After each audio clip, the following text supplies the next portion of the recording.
Hello students, आज मैं class 6 chapter fraction में आपको कुछ इम्पॉर्टेंट क्वेश्चंस जो इससे रिलेटेड पूछे जाते हैं वो मैं बताऊंगी आपको। पिछली वीडियो में मैंने आपको बेसिक बताया था। आज अब जब हम अगर इसको चैप्टर को शुरू करते हैं क्लास 6 के अकॉर्डिंग, तो सबसे पहले जो ये क्वेश्चन आ जाता है कि जो आपको दो फ्रैक्शन दिए जाएंगे और पूछा जाएगा कि ये जो है आपस में बराबर हैं या नहीं। गिवन फ्रैक्शंस आर इक्विवेलेंट और नॉट। आपको मैंने एग्जांपल दे रखा है, बहुत आसान तरीका है, कुछ मत कीजिए। आप क्या कीजिए, क्रॉस मल्टीप्लाई कर दीजिए।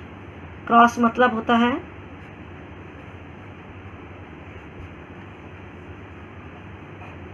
मैं एरो से बता रही हूँ आपको, पता है कि एरो यानी सेकंड वाले नंबर फ्रैक्शन का जो डिनोमिनेटर है फर्स्ट वाले के न्यूमरेटर से आपने मल्टीप्लाई करना है। फिर सेकंड वाले फ्रैक्शन के न्यूमरेटर को फर्स्ट वाले के डिनोमिनेटर से मल्टीप्लाई करना है। आप देख रहे हो, एरो से पता भी लग रहा है। अब आप इसको मल्टीप्लाई करके देखिए। मल्टीप्लाई करते हैं, 5 6 ज़ा 30, 3 बचेगा, 5 3 ज़ा 15 और 3 80, 180 आया है। ऐसे हम 15 को करेंगे 12 से, 15 2 ज़ा 30, 3 आया कैरी में, 15 1 ज़ा 15, 3 जोड़ा 180। देखोगे आप, ये दोनों जब हमने क्रॉस मल्टीप्लाई किया तो इक्वल आ गया। जब इक्वल आ जाता है तो हम यहाँ पर पहले फ्रैक्शन को लिख के दिखाएंगे। मेरे पास जगह कम थी, मैं साइड में लिख रही हूँ। वैसे आपको नीचे कंटिन्यू में ही क्वेश्चन को लिखना है। आपने इन दोनों फ्रैक्शन को लिखना है और इक्वल का साइन लगा देना है, और साथ में जैसा आपसे क्वेश्चन पूछा जाए वैसा आप जवाब दीजिए। मैंने पूछा है आपसे गिवन फ्रैक्शन आर इक्विवेलेंट और नॉट, हम लिखेंगे यस दीज फ्रैक्शंस आर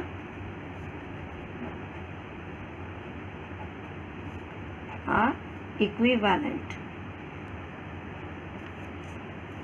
ठीक है, इसी मेथड से मैंने आज इसी मेथड के सारे सम उठाए हैं ताकि आपको मेथड में समझने में आसानी रहे। ऐसे ही इसी मेथड को यूज़ करते हुए आपसे पूछा जा सकता है, दो फ्रैक्शन दिए जा सकते हैं, बताइए इन दोनों दिए हुए फ्रैक्शन में कौन सा ग्रेटर है, या फिर पूछा जा सकता है स्मॉलर भी। ये दोनों क्वेश्चन आपसे पूछे जा सकते हैं। तरीका वही है, सबसे पहले आप क्या कीजिए, क्रॉस मल्टीप्लाई कीजिए। क्रॉस मैंने बता ही दिया आपको, फर्स्ट वाले फ्रैक्शन के न्यूमरेटर को सेकंड वाले के डिनोमिनेटर से और सेकंड वाले के न्यूमरेटर को फर्स्ट वाले के डिनोमिनेटर से। देखिएगा मैंने यहाँ कोई साइन नहीं लगाया है क्योंकि अभी हमें बताना है कि बड़ा है या छोटा है।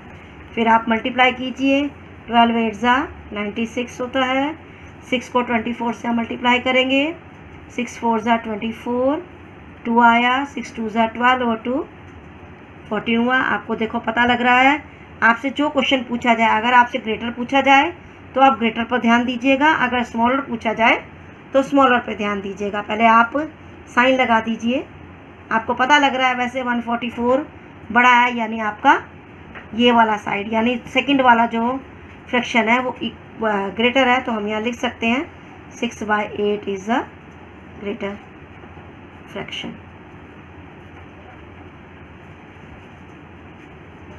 अच्छा, एक बात मैं आपको फिर बता रही हूँ, ध्यान दीजिएगा। इन क्वेश्चन को करते वक्त अधिकतर बच्चे गलती कर जाते हैं।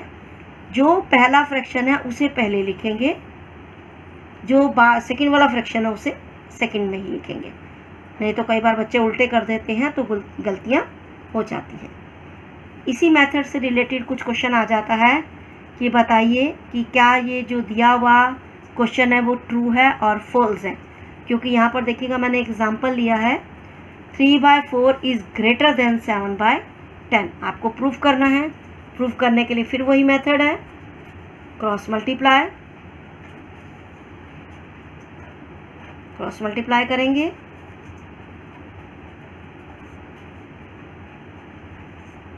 थर्टी 28। देखिएगा 30 जो आ रहा है वो ग्रेटर आ रहा है, यहाँ पर भी ग्रेटर का साइन है। तो हम लिखेंगे, पहले हम ये लिख कर दिखाएंगे इसे और फिर हम बताएंगे यस दिस इज ट्रू। बहुत आसान है ये क्वेश्चन, सारे एक ही मेथड के हैं, लेकिन आपसे क्वेश्चन एग्जाम में अलग अलग पूछा जा सकता है। एक और इम्पॉर्टेंट क्वेश्चन है इसमें, दिए हुए फ्रैक्शन को लोएस्ट टर्म में कन्वर्ट करना। लोएस्ट टर्म कन्वर्ट करना है तो डिविजिबिलिटी रूल को हमेशा याद रखिए, और आप डायरेक्ट भी कैंसिल कर सकते हैं। जैसे मैं आपको छोटे नंबर से कैंसिल करना सिखाऊंगी, मतलब आपको नंबर को कैंसिल करना सीखना है इसमें लोएस्ट टर्म में। देखिएगा दोनों में न्यूमरेटर और डिनोमिनेटर में लास्ट में 5 और 0 है, तो इससे आपको पता लग जाता है कि ये दोनों ही नंबर 5 के टेबल पर डिवाइड होगा।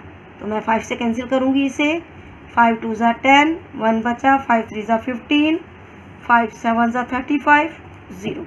23 एक प्राइम नंबर है जो किसी टेबल पर नहीं जाता, अपने ही टेबल पर जाता है, तो अभी हम और किसी पर कैंसिल नहीं होगा, ये बन जाता है इसका लोएस्ट टर्म। अच्छा, एक और मेथड मैं इसका बता रही हूँ। कई बार बड़े नंबर आ जाते हैं जिनको लोएस्ट टर्म में कन्वर्ट करना मुश्किल होता है, तो आप क्या कीजिए, दिए हुए नंबर का एचसीएफ निकाल दीजिए। एचसीएफ का मतलब पता ही है आपको, हाईएस्ट कॉमन फैक्टर। तो इससे आपको पता लग जाएगा। बड़ा नंबर आपने अंदर लीजिए और छोटे वाले नंबर से इसको एचसीएफ निकालिए। 1 पर जा रहा है, 4 में से 2 कट किया 2, 6 में से 1 कट किया 5, 7 में से 5 कट किया 2। अब मैं इससे मल्टीप्लाई करके देखूंगी कि ये किस पर जाएगा। 7 पे मैं मल्टीप्लाई करके देख रही हूँ।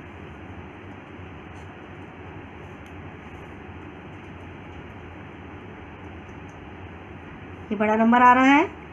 मैं यहाँ पर 6 पे भी करके देखती हूँ।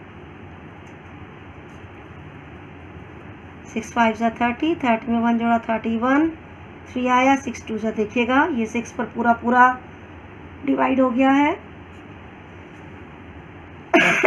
तो इसका मतलब जो बड़े से बड़ा नंबर है वो 252 होगा, जो इन दोनों टेबल को काट सकता है।